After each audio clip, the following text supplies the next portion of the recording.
ages, we have so much terrible stuff that is happening. The theme verse for the book of Judges that it says over and over and over again is, in those days, there was no king in Israel. Everyone did what was right in his own eyes.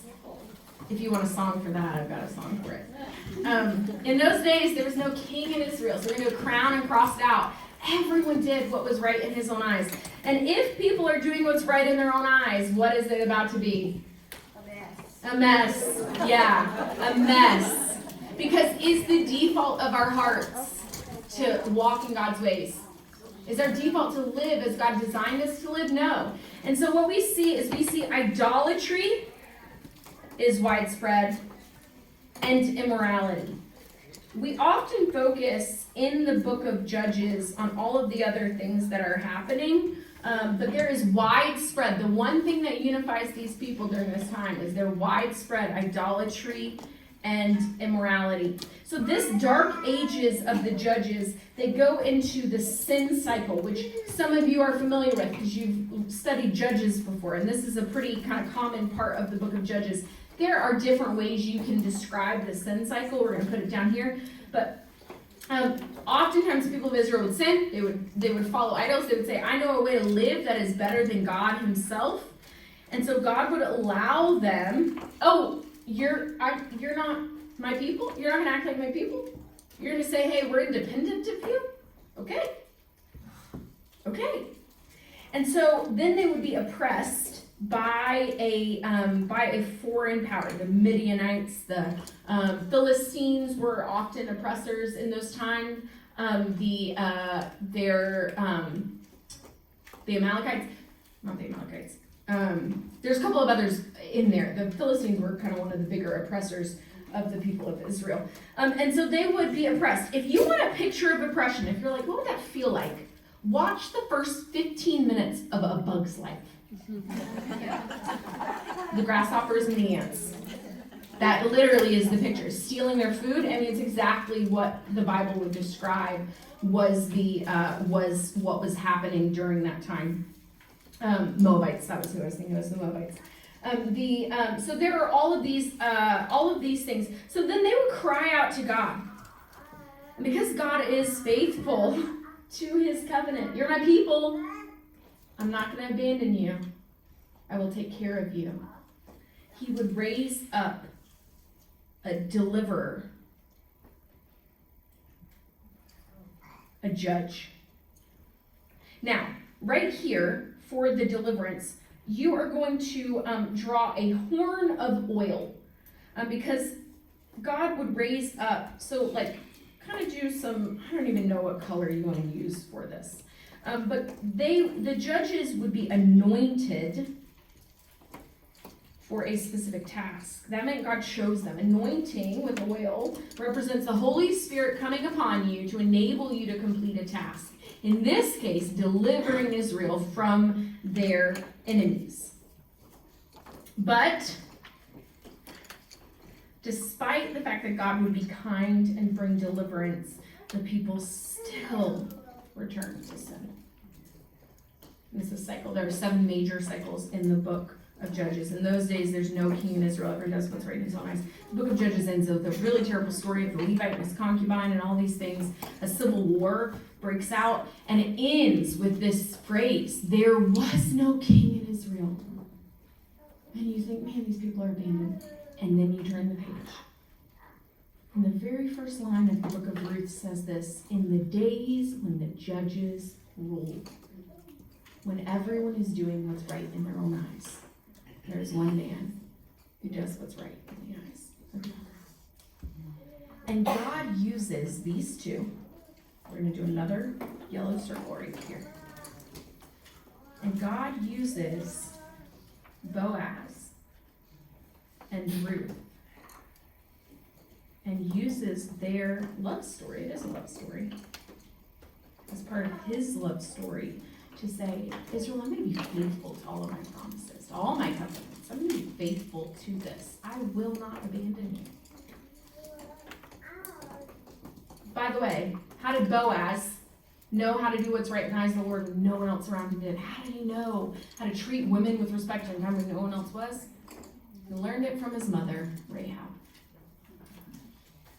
If you don't know that Boaz's mother was Rahab, that is one of my favorite things, because her legacy is not just a legacy for herself of faith and salvation. It is a legacy that lasts for the people that her, she is not a Rahab the prostitute, right?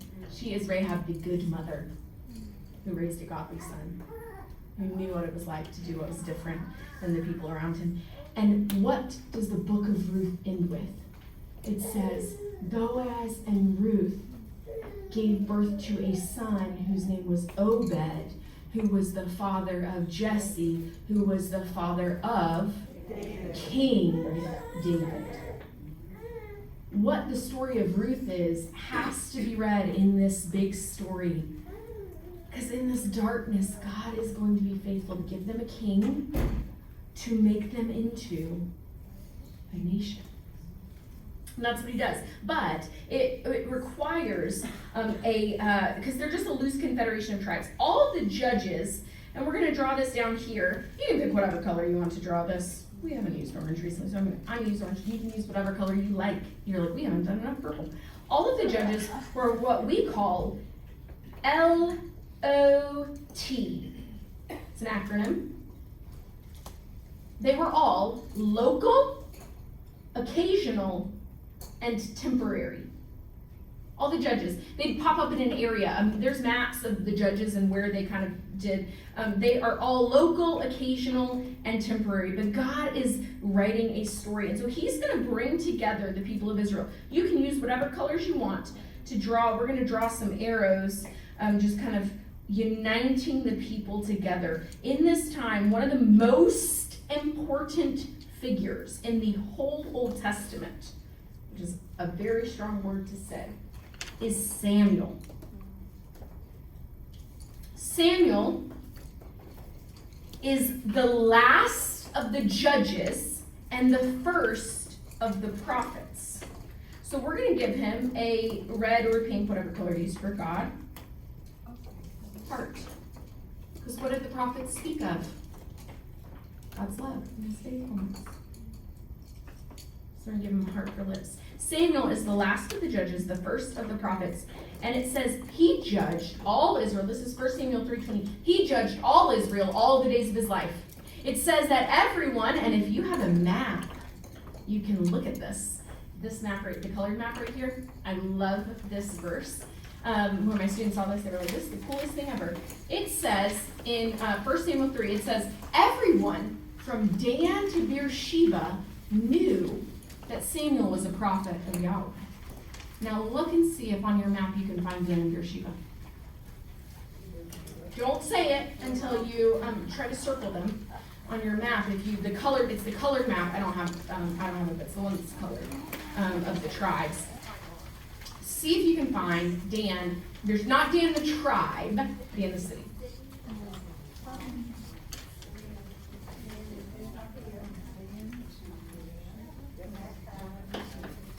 Found them. If you found them, circle them. If you didn't find them, ask a neighbor.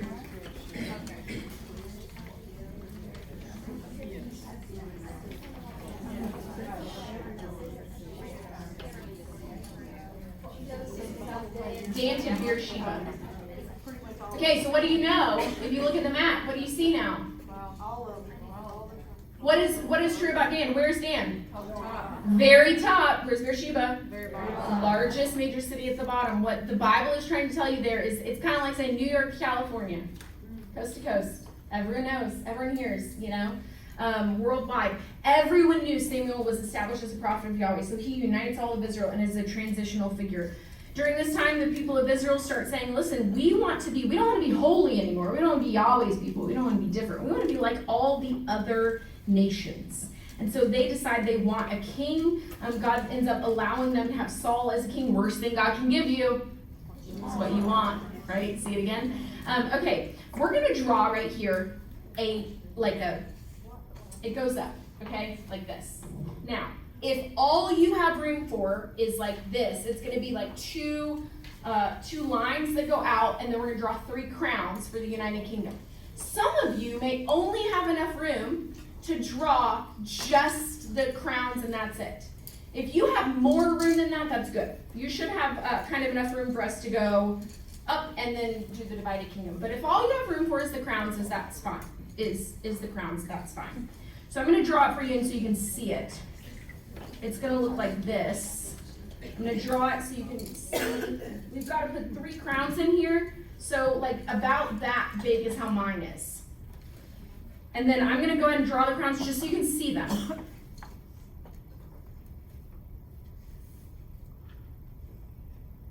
And I might need to like see how I need more space, right, on mine.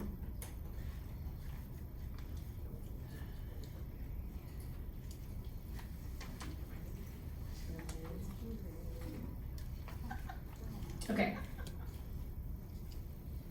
So we're going to draw some things in these crowns, as you can probably tell. So if this is the edge of your space and you are like, that's the edge of my paper, that's totally fine. We should have enough space. But if you have plenty of space, great.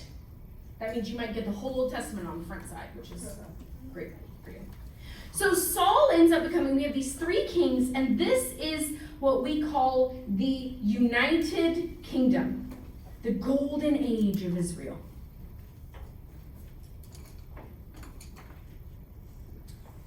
By the way, in the book of 1 Samuel, what you see here is that Saul ends up being, and I'm just going to write an S, you could write Saul, his whole name. That's totally fine. Saul ends up being, write Golden Age. You can write Golden Age in yellow and United Kingdom in black. That might be smarter. I already started. Saul ends up kind of having a mixed heart. If we were to kind of give it a color, I think it would be a little bit of a combination of like a black and like a little bit of a kind of brown. His heart really turned away from God. And really what kind of is his big downfall is that he refuses to kill King Agag of the Amalekites. There's a whole thing we could talk about with the Amalekites and how they are against God, but he refuses to kill King Agag. And so God says, the kingdom is removed from you. The kingdom is removed from you, Saul.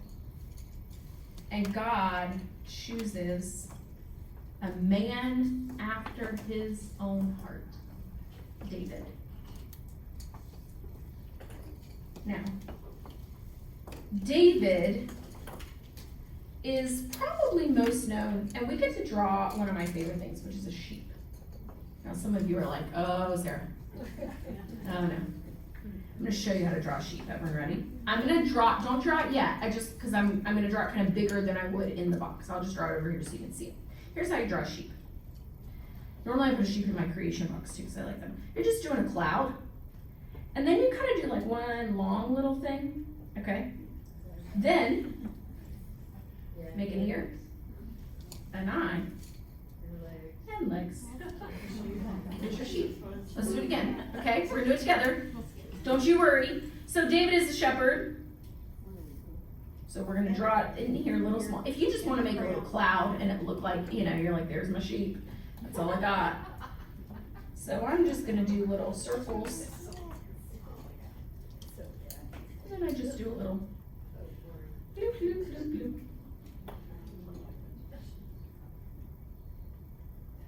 I almost feel like you're in Blue's Clues right now. Yeah. So David was a shepherd. He also was a musician. So we're going to do some music notes. I am not a musician, so I always think my music notes are not accurate to what a music note should look like. So if you love a music note. David wrote most of what book? Psalms. Wrote most of the Psalms. And David is described as a man after God's own heart. That's like if you have a child and they're like, someone says to you, oh, they just take after you. It means his heart looks like God's heart. And if you know the story of David and Saul, you can see that. There's a ton of that. David is patient. David is a good king. David is a good leader. David ends up becoming a really, really great king. At the peak of, not really the peak of his life, but right before the peak of his life, he says to God, God, I want to build you a house. He's like, God, I want to build you a home. Oh, I forgot the tabernacle, y'all. I forgot the tabernacle. The tabernacle is like the most important part. Okay, go back over here. I was like, I think I'm forgetting something. It's even on my drawing over here. At Mount Sinai, God gives them instructions for the tabernacle. So here's what we're going to draw. We're going to draw. I'll show you how to draw the tabernacle. So if you're like, wait, I don't know how to draw what you're drawing. Just hang on. I'll draw it and then I'll show you how to draw it.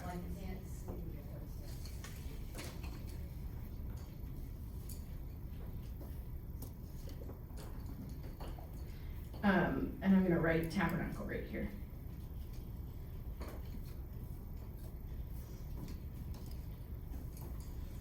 God is not interested in just sending child support to the people of Israel. Right? What does he want to do? Live with them. Dwell with them. Here's how you draw the tabernacle. I normally draw it like this. 2 parallel lines. 2 parallel lines. This. Then I do like lines going out. It looks like most of you are drawing it fine, so that's why I'm going through this fast. If you are like, Sarah, I cannot draw the tabernacle to save my life, don't, and I'll come help you during the break. Because this is like the trickiest one. The tabernacle is God's home among his people. And it is the closest, there are so many things about the tabernacle that are so cool. It's set up like a palace. It gets fainter and fainter as you go in towards the Holy of Holies. It's set up like the Garden of Eden. There's entrance to the east. There's like the lampstand, all this stuff. It's set up like a house, like ancient Near East homes would be, where your more intimate spaces are towards the back.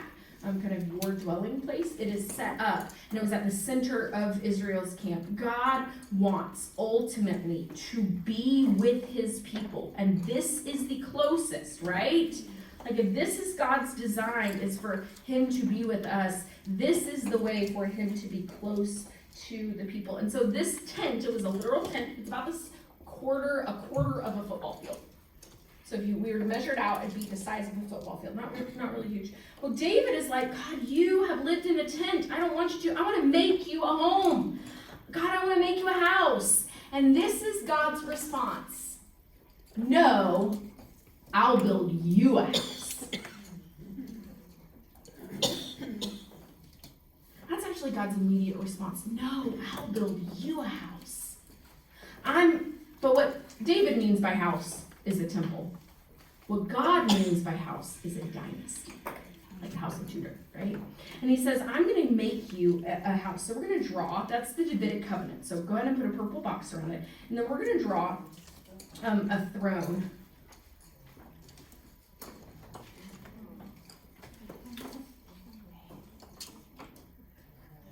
David is always going to have a son on the throne. It's okay if yours is like, just kind of some lines. The throne is really hard to draw. I'm going to build you a house. Which is more important, what you do for God or what he does for you? What he does for us. David is like, I want to do this thing for you. And God's like, hey, actually, I'm the giver. The giver gets the glory. If I were to give each of you $1 million today, who would look really good? Me. The giver gets the glory. And some of you might be right now so focused on what you can give to God that you are forgetting that giving is his delight and is one of the ways that he gets glory is by you receiving what he wants to lavish on you today in Christ Jesus. And your refusal to accept his good gifts and his kindness to you and his love and his delight and all these things, right? All that he wants to give you is not humility but pride. And some of you may have been walking with the Lord, like hear this, because some of you may have been walking with the Lord for way longer than I've even been alive. But what you've been doing is you have been focusing your heart, and you love the Lord. You love him. This is not because you don't love him, but you think, man, he's so good and he's so glorious, and I just need to give him glory. I need to give him honor. I need to give him. I need to give. I need to give. I need to give. And he is saying to you the same thing he said to David, which is, I am the giver. I will love you and bless you and multiply you, he says in Deuteronomy. Let me love you today. And so he says to David, he makes a promise, the Davidic covenant, and he says, you will always have a son on the throne. As long as there is a throne, you will have a son on it. Some of you, by the way, might know what's about to happen, and you're like, wait, but what about the fact that, like, for a time there is no king on the throne? There is no throne to be on. Does that make sense? So it's not that the promise has failed, it's like there is no throne to put a son on. So the Davidic covenant is a promise to David that David will always have a son on the throne. There is no sign. I did put a verse in Deuteronomy or in Jeremiah that does say, if my covenant with the day, the sun and the moon and the stars could fail, and like the day could fail, then my covenant with David would fail. But it's not really a sign. That's really more poetry than anything. So I just put that Jeremiah verse because it's a really beautiful one. Again, this is 2 Samuel here in this. So David ends up having a son on the throne, and we're like, man, this is so good. David, here he is. He's going with the grain. He is a man after God's own heart. He's the best. And then he abuses and uses Bathsheba, who, by the way, does she have a choice? No. And the Bible is very clear to call her the wife of Uriah over and over and over again. It is very clear that Bathsheba is not over here wanting to abandon her husband. And David takes advantage of her, abuses his power, uses his leadership, and ends up killing her husband in the process. And here's what we see is that even David, even the man after God's own heart, is enslaved to sin. He's enslaved to sin. And needs something to rescue him. Now, David and Bathsheba end up, the son of their affair, his abuse, dies. That's really important. People don't often remember that. They think it's Solomon. It's not. Solomon, who is the son of David and Bathsheba, becomes king. I want to give you a little bit of perspective about Solomon here. Solomon is God's gift for Bathsheba. He is her retribution from the Lord. Think about that. It is God. It's not like David and Bathsheba loved each other after this. Bathsheba is not there at the end of his life when he's cold and they get Abishag to come in. Like Bathsheba's not there. She comes to make sure Solomon is going to become king. But the fact that Solomon, her son that she loves, gets to become king is God's kindness to this woman who has been wronged. And that is a really, really beautiful thing about his character here. And so Solomon ends up having 4 W's that mark his reign. Solomon kind of, if Saul's heart is really bad and David's heart is after God, Solomon's, we're going to say, starts off good and then just kind of goes here. Solomon has 4 W's that mark his reign. The first is wisdom. He is wise. Solomon writes most of what book? Proverbs, not all. And all of what 2 books? Song of Solomon, Ecclesiastes. God gives him the wisdom. He's like one of the wisest men ever lived. Some people like to put little boxes, by the way, around the W's. Like they like to highlight kind of behind it with a color. You can do that if you want. The second is wealth. He is rich. So rich that it says that silver is as common as stones in Jerusalem. I mean, we talk about wealth, and this is Solomon, excess. Tons of silver and gold, prosperity. He expands the borders of Israel. There is peace Everyone sits under his own tree, it says about Solomon's. And the third is worship. Why worship? Temple, because he built the temple for Yahweh. So he actually builds the temple. Now, here's the thing about drawing the temple. Every time I draw it, it looks like the Lincoln Memorial. I don't intend for it to look like the Lincoln Memorial. It just does. And so if you can figure out a way to draw like the steps of the temple going up and the columns, had maybe less columns than the Lincoln Memorial, but it does just always look like the Lincoln Memorial. But we're gonna put our symbol for God above it, so. Solomon got to build the temple.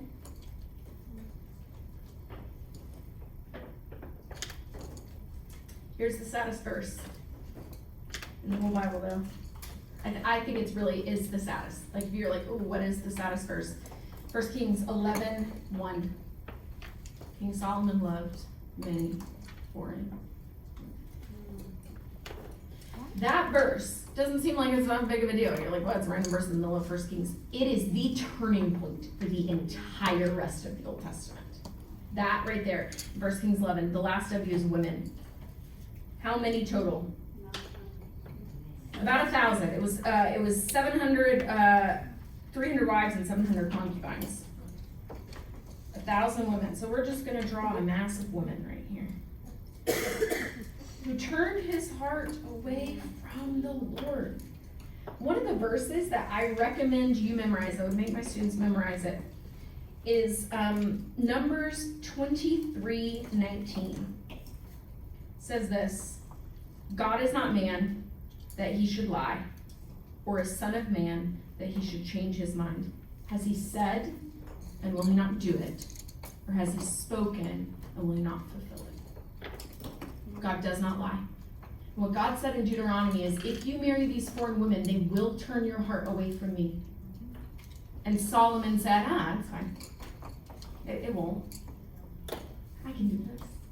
What was the Numbers reference? Numbers 23:19. And that is a verse that is like, okay, what God says, it's not just like he's faithful to his promises. When God gives you a warning, take it seriously. My favorite definition of fear of the Lord is taking God's warnings, promises, and commands seriously and living accordingly. All three of those, his warnings, his promises, and his commands, taking them seriously and living accordingly. Isn't that what you're like, yeah, that is what fear is, taking it seriously. What you say, God, you mean. And what Solomon did is he trusted in his own wisdom. I don't need to take it very seriously. I can be casual about that one.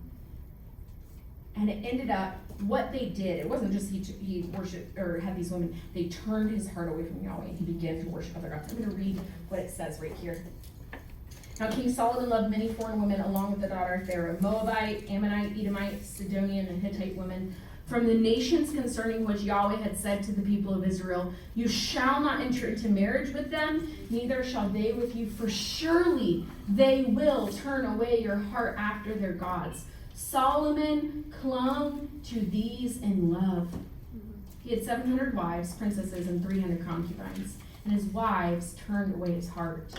For when Solomon was old, his wives turned away his heart after other gods, and his heart was not wholly true to Yahweh his God, as was the heart of David his father. For Solomon went after Ashtoreth, the goddess of the Sidonians, and after Milcom, the abomination of the Ammonites. So Solomon did what was evil in the sight of Yahweh, and did not wholly follow Yahweh as David his father had done, and he even built high places for the gods. Sarah, I have a question. Yeah.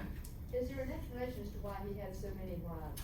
Some of it is primarily, a lot of them were really just political. There were a lot who Solomon did a lot of trade, and so a lot of these wives are really just political marriages, which you're like, okay, sure.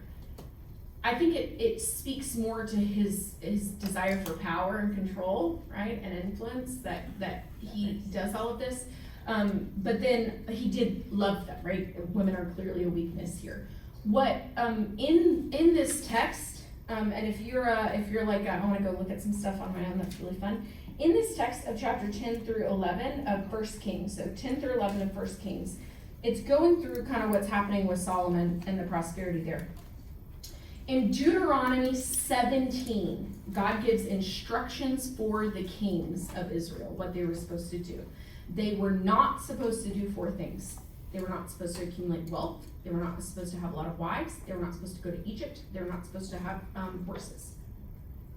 4 things that they weren't supposed to do. And what you see, if you read chapter 10, verses 14, it says, here's the weight of gold. It says he went and got horses and built these chariot cities. He imported them from Egypt, and he loved women. It wasn't just in isolation. It was him putting what he had above God's word, which is really what Deuteronomy there. So it's part of that, Jenny, is the kind of thrust of really what it's trying to show you, a contrast of here he is intentionally kind of disobeying all of these things there. So what I want you to see here with Solomon is that even prosperity is not enough to fix the sin problem. Oh, if only I had enough money. You know, I wouldn't be so anxious if I didn't have a spouse that was stressing me out. I wouldn't struggle if you just gave me this thing that I needed. If I had more security in my living situation, if my boss wasn't so difficult, if my children weren't walking away, then I would have, right? We always have something that we think is this external thing that will fix. And Solomon shows us that it does not matter. You can have the whole world.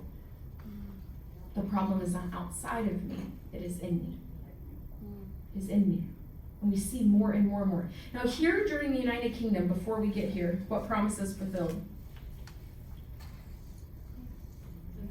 Nation. Now, because they have a king, we're going to kind of put it between Saul and David. You can choose. It's up to you. There is no place in the Bible where it says this promise is fulfilled, so you can kind of pick where you put it. But during this time is when this promise of nation is fulfilled. Israel is really at their peak. And by the time Solomon comes along, part of why it's the saddest is because it's really the time when you're like, oh, the Queen of Sheba comes. The other nations are here. Like, remember, God said, Abraham, I'm going to bless the world through you. Like, you expect this to be the time that God's going to bless the nations through Israel. And then we see that verse, right? And the whole thing. And suddenly you're like, what is God even doing? So God comes to Solomon and he says, listen, you have turned away from me. You know, you have seen me face to face, it says. Not face to face, but it appeared to him twice. And so he says, I'm going to rip the kingdom in two.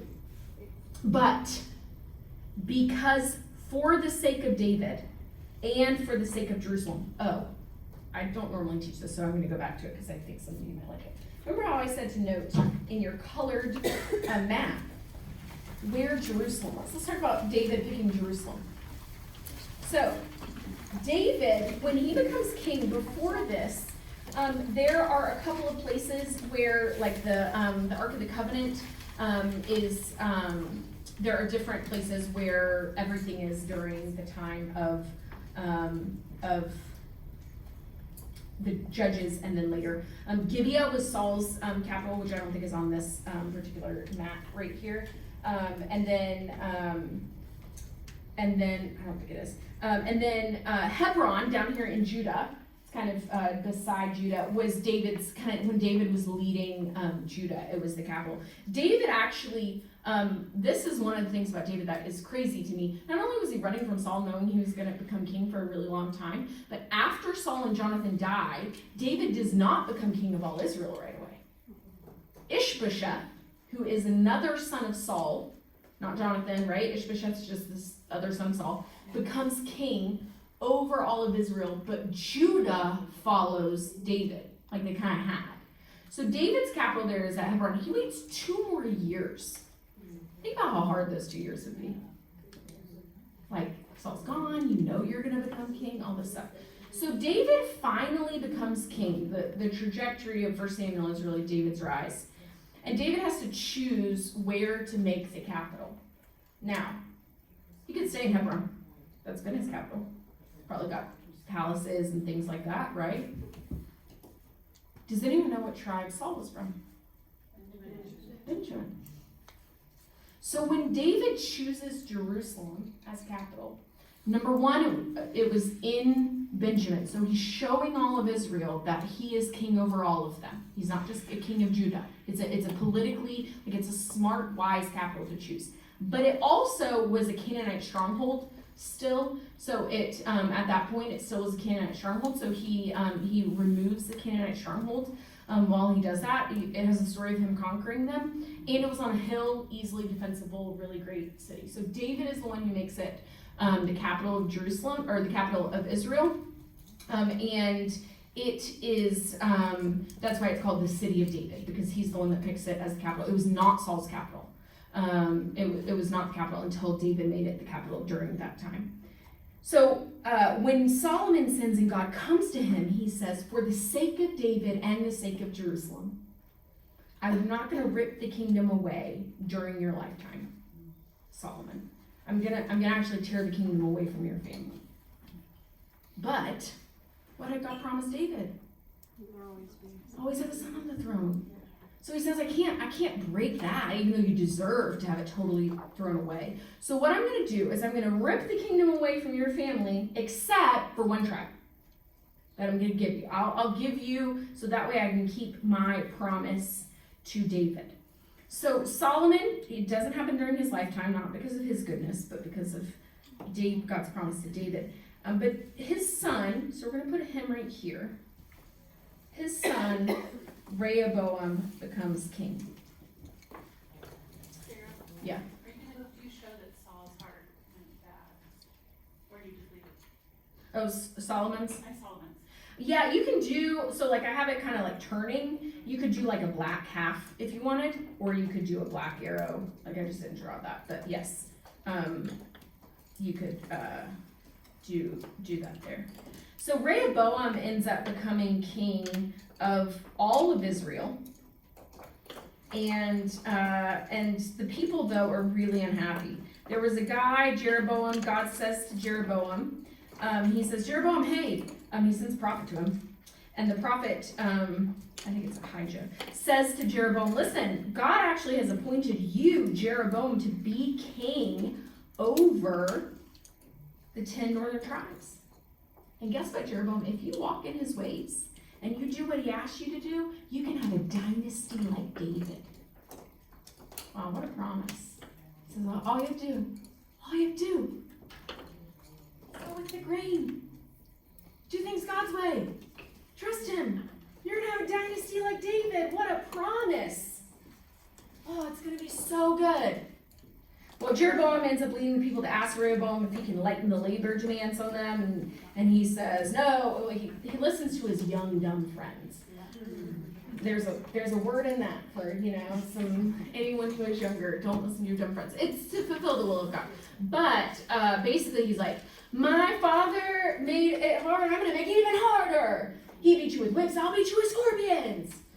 My little finger is thicker than my father's thighs. It's just like this whole over the top thing that is really dumb to these people are so tired of building all these projects for Solomon. And so they say, to your tents, O Israel, and they make Jeroboam king. And so what we have right here is the kingdom divides into two. So we're going to draw, I don't know that I have great room because of I draw a little line here. Now, if you say to me, oh, Sarah, I don't have a lot of space, you're kind of close to your end, then you are going to flip over to your back side. If you have lots of space, great. But we have to let the kingdom, it's going to be about the same size as Saul David, a little bit longer than Saul David Solomon. Next, you can't really see this, but this kind of tells you where we're going here. And so if you are like, I don't know if I have enough space to start this next section, then flip it over. Now, if you're like, if you're like, I don't know if I have enough space, you can hold it up and I can look and probably tell you if you have enough space. But you can decide you have plenty of space. You probably have enough space because you're writing small. You do not have space to flip it over. I would say maybe flip it over, or yeah. Yours is close. If you want to write really small, then leave it. If you want to, you have space, I'd flip yours over. But if you want to try to squish it, you can. It's just like, you can, definitely, you have tons of space. Yours is iffy. I would say you could try to start it, and then if you need to do it on the other side. You flip yours over. Worst case scenario, here's what you do. Worst case scenario, you're like, wait, what, I don't have enough room? All you have to do is then just draw the same thing on the, if you kind of run out of space and you're like, oh, it's not fitting, then just flip it over and like start it kind of there. So there now is 2 kingdoms. So we're gonna draw, and if you want to wait to draw these top lines, you can. They divide right here, and this is the divided kingdom. We're gonna go with this one a little bit longer. I'm trying to decide if I'm gonna start mine on another. Ooh, I think I might do mine on the other side. That's fine. Okay, I'll just do it here. Divided kingdom. And this is really the rest of kind of like 2 Kings is where you're kind of in this section right here. The divided kingdom has 2 kingdoms here. And I forgot to print this as a chart, so I'll try to give it to you. There are 2 kingdoms here. We have the northern kingdom. Now, go to your map, not the colored one. The one on the back side is a map of the divided kingdom. And what I want you to do on this map, I did not do this very well. You can see right here, Judah on your map. I want you to take a colored pencil, maybe a light blue is a helpful one. And I want you to just trace around that border of Judah. It's just like right here. It kind of goes above Jerusalem and kind of down.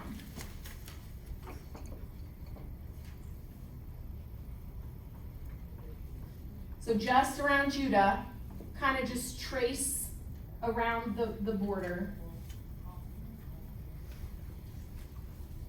Just so you can see it a little easier, because there's that Philistine land and Moab and all of that. Wrong one. That's why it doesn't make any sense. It's like yes. So right here, just around there. So and then you can do the same with Israel. I do it in red. Israel goes and kind of bisects the Jordan River. So it kind of goes down. It's okay if you don't get it perfect. It's okay if you run it into Ammon and things like that. But just kind of so you can see the section, it goes up here. If you don't want to worry about this right now, I'll try to do it. So there's 2 spaces. Yes, it goes because the Jordan River is that line in the middle. So this one goes like this, down, like that. Okay, if you don't get it.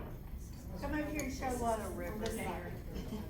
Please. So it goes up, if you start right here, it goes down, around Beth Horon, up here, over Dan, and then it kind of follows this side. Ramoth Gilead is included in that. And it goes all the way down, hits Moab, and comes back up. The Jordan River it crosses over on both sides. So it goes right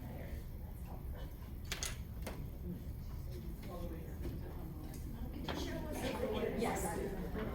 So it goes, so it goes down here. Yeah, and then follow. Yep. Yeah, because everything all the way up there has another lake. This line, river that makes it all the way up. Dan is still there. Dan is still there, like we saw before. So that's that one is there.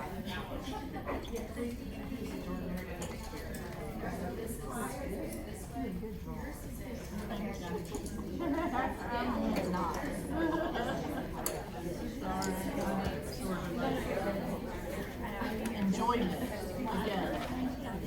Yeah, sort of like to do it.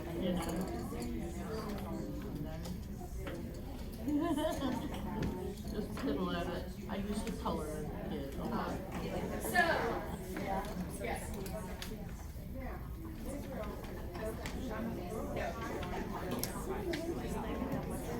Okay. How many tribes were in the north? Anyone know? 10. Now you're like, wait, what? What about the one tribe? Well, Benjamin was kind of split. So some of Benjamin, because remember where was Jerusalem? In Benjamin. So some of Benjamin went with the southern kingdom. Some of it went with the northern kingdom. At this point, Simeon is totally absorbed. And really that's what kind of gets that 10 number, is like 10 in the north, and then Judah and Simeon at this point is gone. So there. So if you look at these two maps, they kind of overlay, right? You see it there. This is like the map here and this map right here are really, they're the same areas. So you can see the divided kingdom where it makes sense, where their tribal boundaries kind of are in that section. It has shrunk a little bit because their conflict within kind of makes sense. So the northern kingdom, we're going to write northern kingdom up here. Again, like literally look at the map. It's the north. The northern kingdom keeps the name Israel. Why do they keep the name Israel? Because most of them. Yeah, most of them. Israel. So you're going to write Israel here.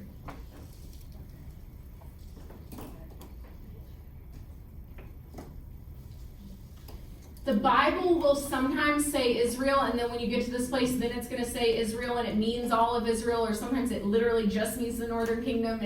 It does get, that is where it gets confused, especially in the prophets. They get very confusing because sometimes they'll use synonyms that are not there. The southern kingdom's name is what? Judah, because it's just that tribe.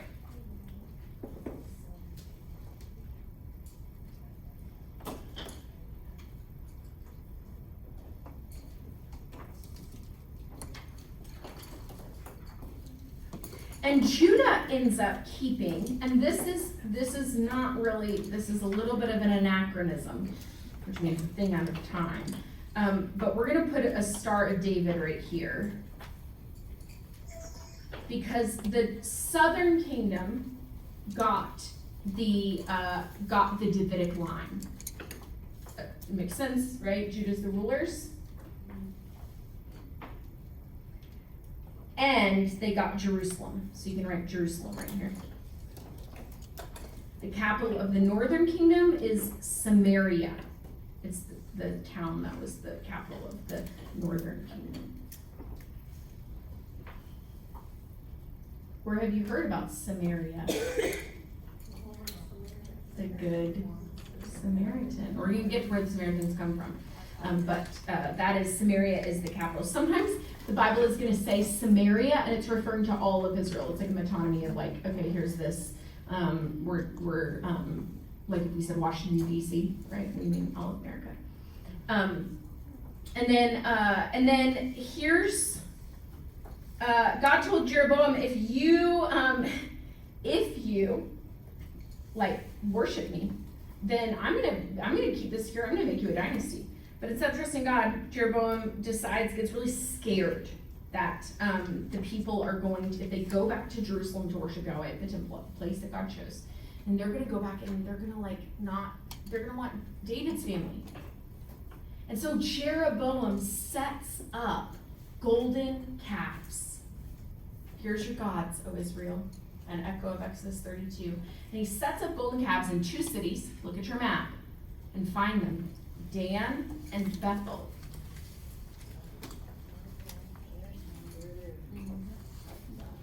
Top and bottom.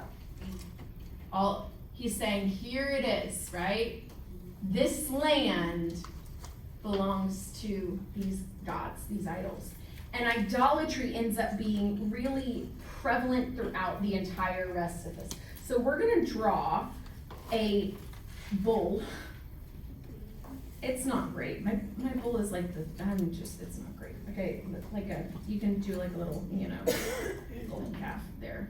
It can be gold, it can brown, fill it in with gold. It's kind of hard to do a gold color. But he really establishes